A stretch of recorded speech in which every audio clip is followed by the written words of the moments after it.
Aklat ni Mateo, chapter 3, Tagalog. Nang mga panahong iyon, dumating si Juan na tagapagbautismo sa ilang ng Judea at nagsimulang mangaral.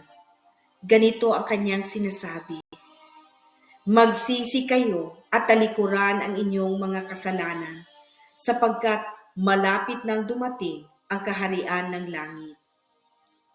Si Juan ang tinutukoy ni Propeta Isaias, nagsabihin niya, "Ito ang pahayag ng isang taong sumisigaw sa ilang.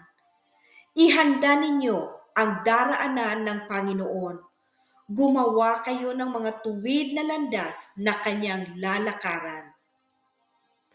Gawa sa balahibo ng kamelyo ang damit ni Juan at sa balat naman ng hayop ang kanyang sinturon. Ang kanya namang pagkain ay balang at pulot-pukyutan.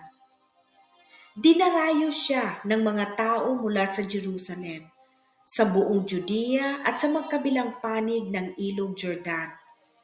Ipinapahayag nila ang kanilang mga kasalanan at sila'y binaptismuhan niya sa Ilog Jordan.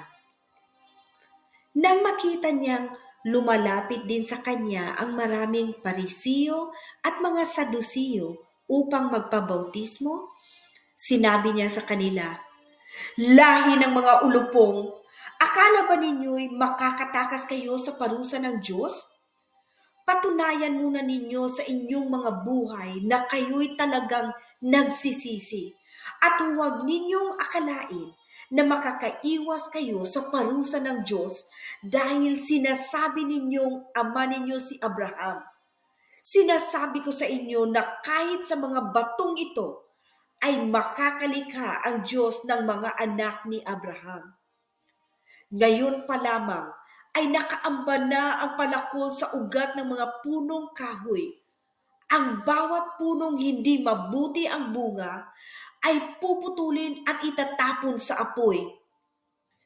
Binabautismuhan ko kayo sa tubig bilang patunay ng inyong pagsisisi at pagtalikod sa kasalanan. Ngunit ang darating na kasunod ko ay magbabautismo sa inyo sa Espiritu Santo at sa apoy.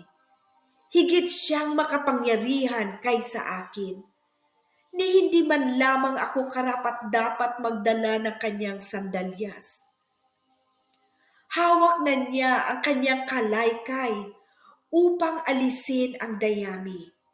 Titipunin niya sa kamalig ang trigo, ngunit ang ipa ay susunugin sa apoy na di mamamatay kailanman."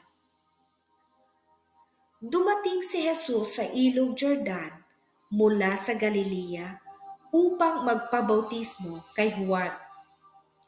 Ngunit tinangka ni Juan na pigilan siya at sinabi, "Ako po ang dapat magpabautismo sa inyo. Bakit kayo nagpapabautismo sa akin?" Subalit sumagot si Jesus, "Hayaan mong ito ang mangyari ngayon, sapagkat ito ang nararapat nating gawin upang matupad ang kalooban ng Diyos." Kaya't pumayag din si Juan.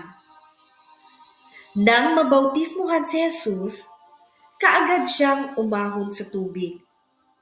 Nabuksan ang langit at nakita ni Jesus ang Espiritu ng Diyos na bumababang parang isang kalapati at dumapo sa kanya.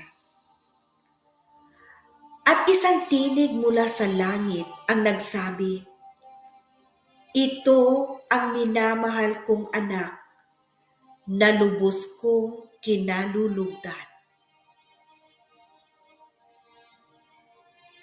Ibinibigay ko ang papuri at pasasalamat sa Panginoong Hesus. Amen.